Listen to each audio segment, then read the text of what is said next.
नमस्कार। पिछले कुछ दिनों में भारत रूस संबंधों पर काफी गहमा-गहमी रही है हाँ, बिल्कुल।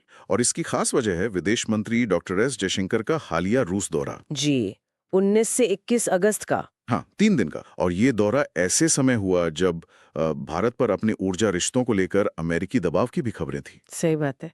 तो आज हम इसी यात्रा के जो महत्वपूर्ण पहलू हैं, उन पर थोड़ी गहराई से बात करेंगे। बिल्कुल, क्योंकि ये सिर्फ एक रूटीन दौरा नहीं था। इसका मतलब भू-राजनीतिक महत्व काफ़ी ज़्यादा था। हम्म। खासकर जैसे दुनिया में समीकरण बदल रहे हैं और भारत अपनी क्या कहते हैं स्ट्रैटेजिक ऑटोनॉमी वो बनाए रखने की कोशिश कर रहा है। हाँ, अपनी स्वतंत्र विदेश नीति। जी, तो ये भारत-रूस की जो स्पेशल पार्टनरशिप है, उसको परखने और आगे बढ़ाने का एक मौका था। और इसी को समझने के लिए हम एक विश्लेषण है भारत रूस साझेदारी वैश्विक चुनौतियों के बीच प्रगति उसके कुछ हिस्सों को देख रहे हैं। जी। हमारा मकसद यही है कि इस दौरे में क्या बड़ी बातें हुई, क्या समझौते हुए और इसका बड़ा रणनीतिक संदेश क्या है। और ये भी कि ये पुरानी साझेदारी जो है वो नई चुनौतियों का सामना कैसे कर रही है। मतलब क्या ये रिश्ता वाकई उतना मजबूत है? सही। तो कोशिश यही रहेगी कि इसके ठोस नतीजे और भविष्य के संकेत क्या हैं वो समझें। चलिए फिर। तो चलिए शुरू करते हैं। सबसे पहले जो हाई लेवल राजनीतिक मुलाकातें हुई, विदेश मंत्री मॉस्को में राष्ट्रपति पुतिन से मिले।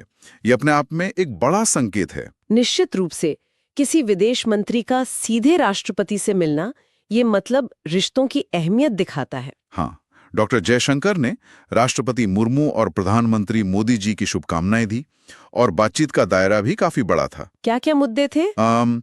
द्विपक्षीय संबंध कैसे चल रहे हैं, यूक्रेन संकट है, दूसरी वैश्विक चुनौतियां, आपसी हित के मुद्दे, ये सब। इसमें एक बड़ी दिलचस्प बात सामने आई जिसने काफी ध्यान खींचा। कौन सी? डॉक्टर जयशंकर ने कहा कि भारत रूस संबंध दूसरे विश्व युद्ध के बाद दुनिया के सबसे स्थिर संबंधों में से एक हैं। ये तो काफी बड़ा बयान है। हाँ, ये बयान वाकई गौर करने लायक है, खासकर आज की दुनिया में जहाँ कुछ भी स्थिर नहीं लगता। तो इसके पीछे तर्क क्या दिया गया? विश्लेषण में कुछ है? हाँ, विश्लेषण के अनुसार डॉक्टर जयशंकर ने इसके पीछे 3 मुख्य वजह बताई। अच्छा। पहली, भू राजनीतिक सोच का मिलना। मतलब कई अंतर्राष्ट्रीय मुद्दों पर दोनों देशों का नजरिया काफी मिलता जुलता है। दूसरी? टॉप लीडरशिप के स्तर पर लगातार और भरोसेमंद संपर्क जो सालों से है। ठीक है। और तीसरी, दोनों देशों की जनता के बीच जो एक मजबूत और पॉजिटिव भावना है।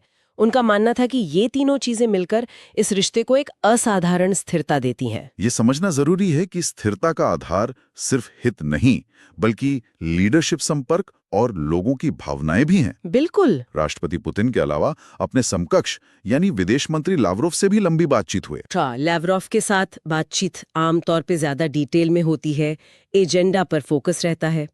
तो इस बार भी वही हुआ। व्यापार, रक्षा सहयोग, कनेक्टिविटी प्रोजेक्ट्स जिन पर हम आगे बात करेंगे, और मिलिट्री टेक्निकल सहयोग, इन सब पर गहराई से बात हुई। अच्छा। और एक और अहम बात थी आने वाले एनुअल समिट की तैयारी, भारत रूस शिखर सम्मेलन। हाँ, राष्ट्रपति पुतिन के भारत आने की उम्मीद है ना?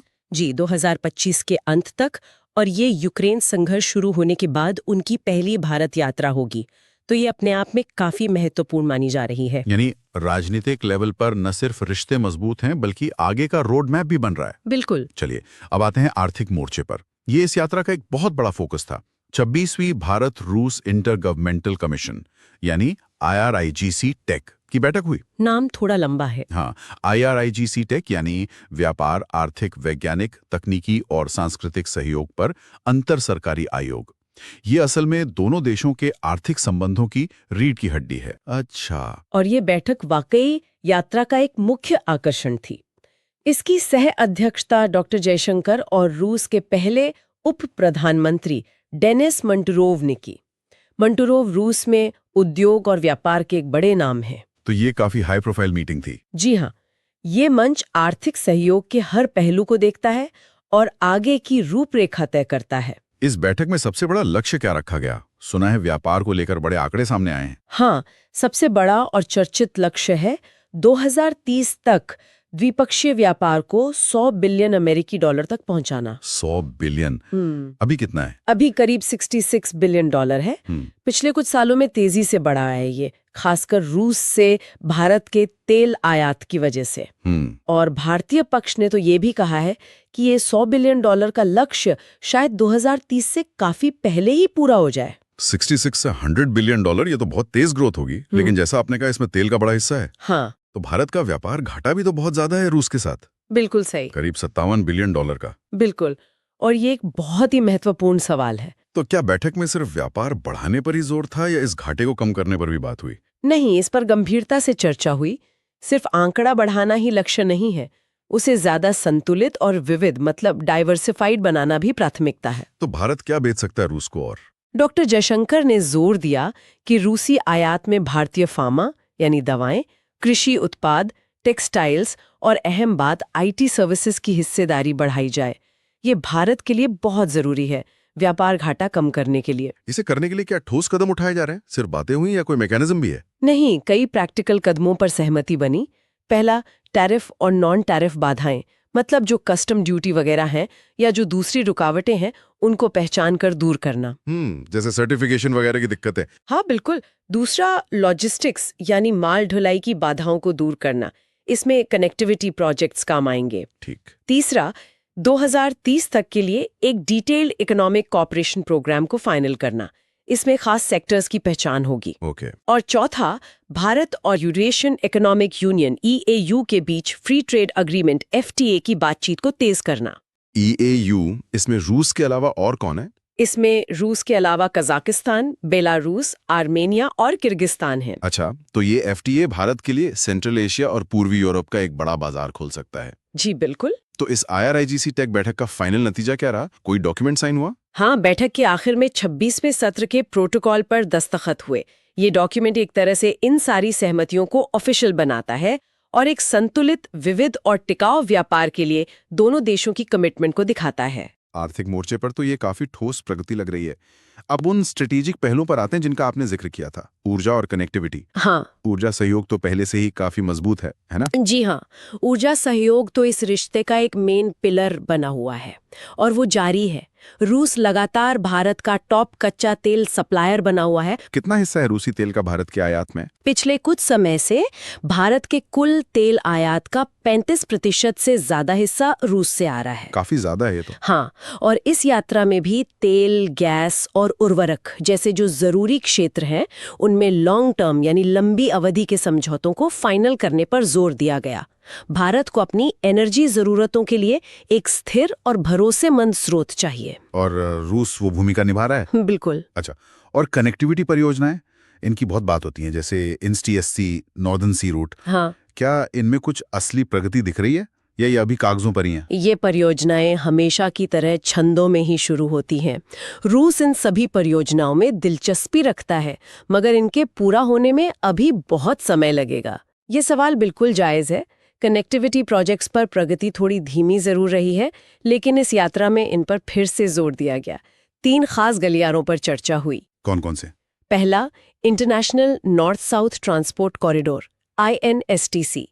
ये समझना जरूरी है कि ये भारत को समुद्र, रेल और सड़क से ईरान, अजरबैजान होते हुए रूस और उत्तरी यूरोप से जोड़ने का एक मल्टी मॉडल प्रोजेक्ट है। इसका फायदा?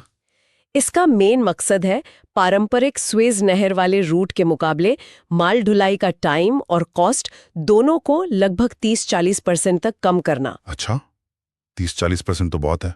जी बिल्कुल। दूसरा है नॉर्दर्न सी रूट। ये आर्कटिक वाला? हाँ, ये आर्कटिक महासागर से होकर जाने वाला जहाजों का रास्ता है जो यूरोप और एशिया के बीच दूरी को काफी कम कर सकता है, खासकर अब जब आर्कटिक की बर्फ पिघल रही है। रूस इसे डेवलप करने में बहुत इंटरेस्टेड है। और भारत इसमें भागीदार बन सकता है? हाँ, एक संभावित भागीदार। और तीसरा है Chennai Vladivostok eastern maritime corridor. ये क्या है?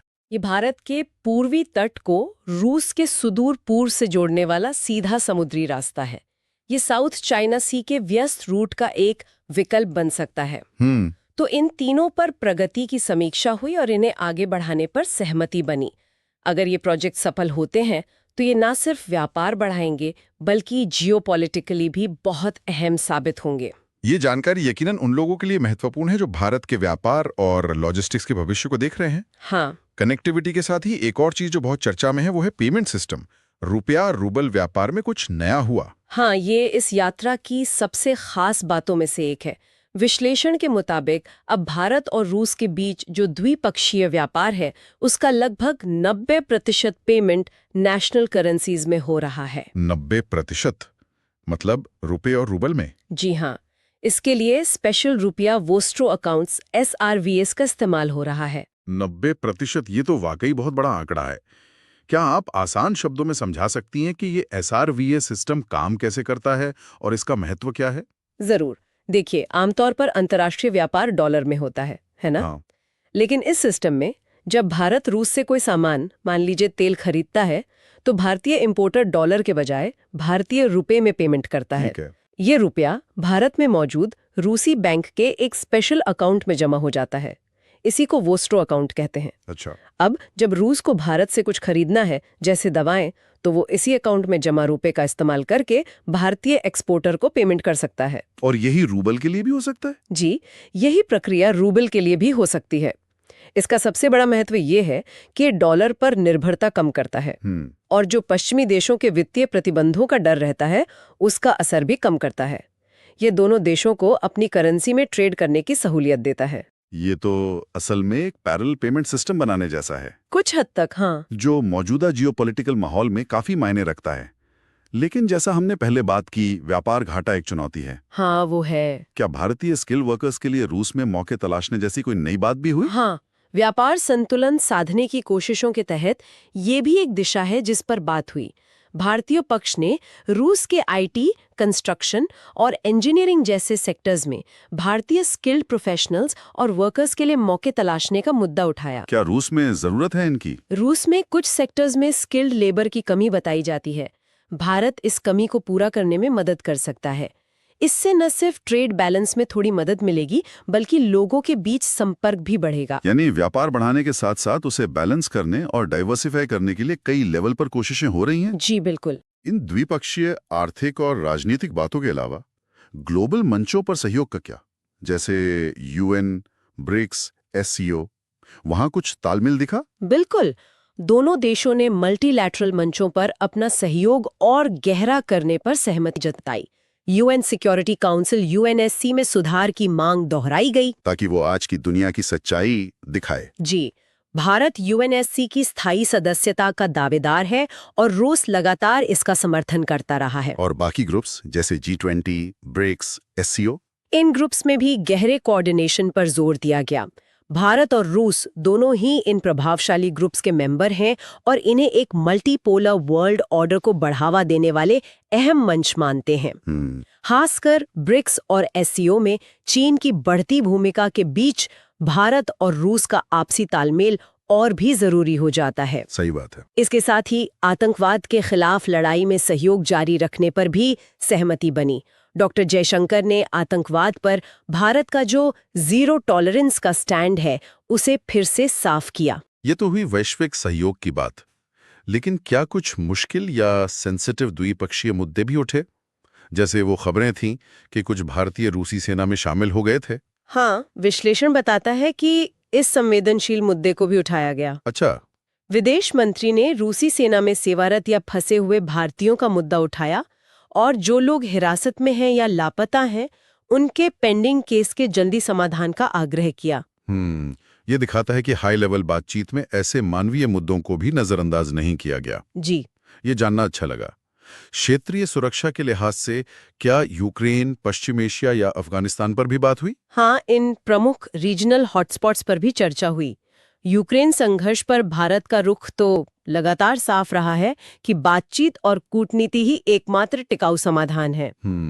डायलॉग और डिप्लोमेसी। जी, भारत ने युद्ध विराम और शांति प्रयासों का समर्थन किया है।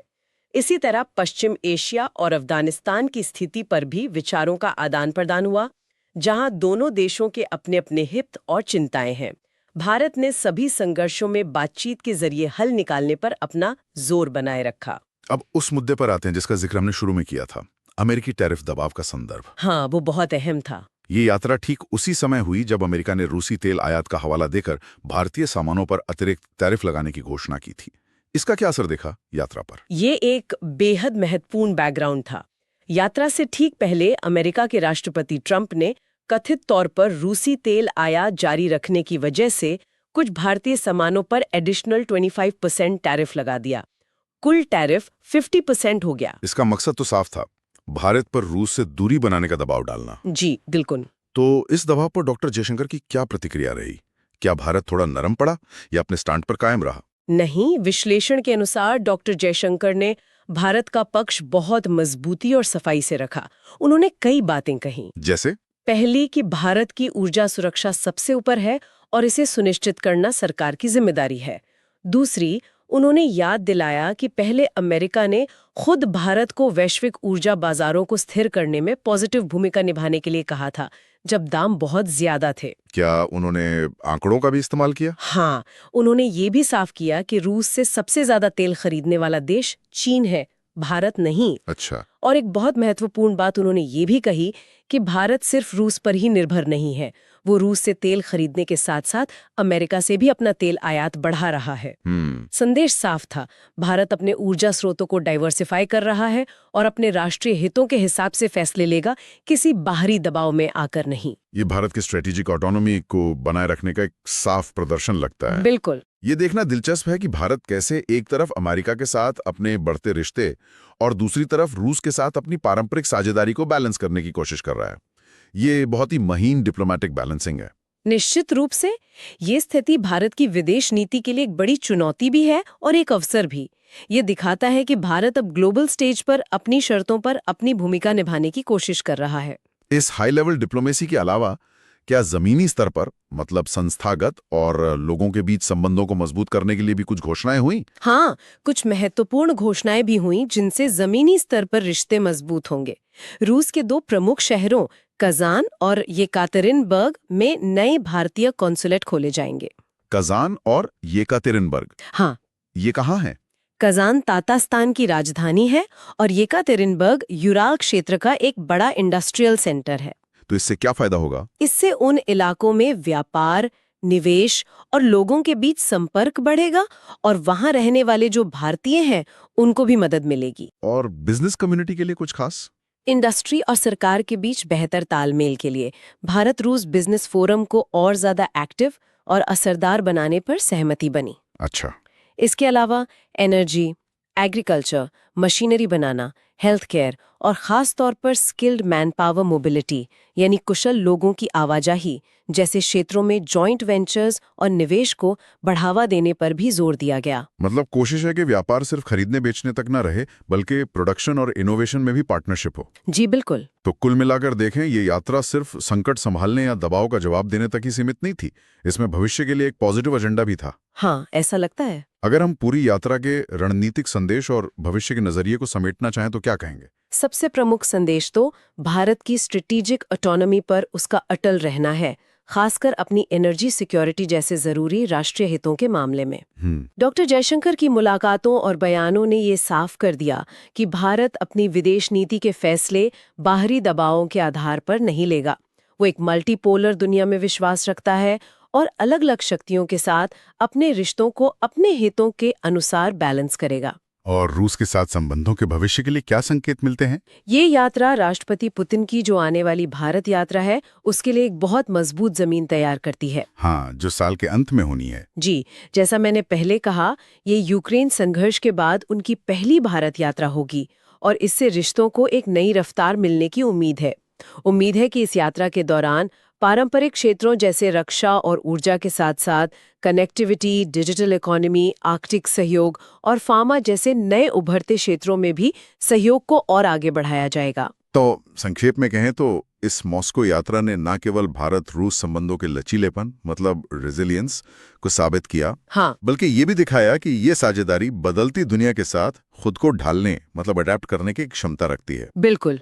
इसने एक बार फिर पुष्टि की है कि भारत और रूस ग्लोबल सिस्टम में, खासकर यूरेशिया में, स्थिरता लाने वाले प्रमुख फैक्टर बने रहना चाहते हैं और एक मल्टीपोलर वर्ल्ड ऑर्डर बनाने में अपनी भूमिका देखते हैं। तो संक्षेप में कहें तो विदेश मंत्री की ये रूस यात्रा कई मायनों में अहम रही। जी। इसने राजनीतिक विश्वास को गहरा किया, आर्थिक सहयोग के बड़े लक्ष्य तय किए, कनेक्टिविटी और पेमेंट सिस्टम जैसे स्ट्रेटेजिक एरिया में प्रगति की, और ये सब कुछ बाहरी दबाव के माहौल में हुआ।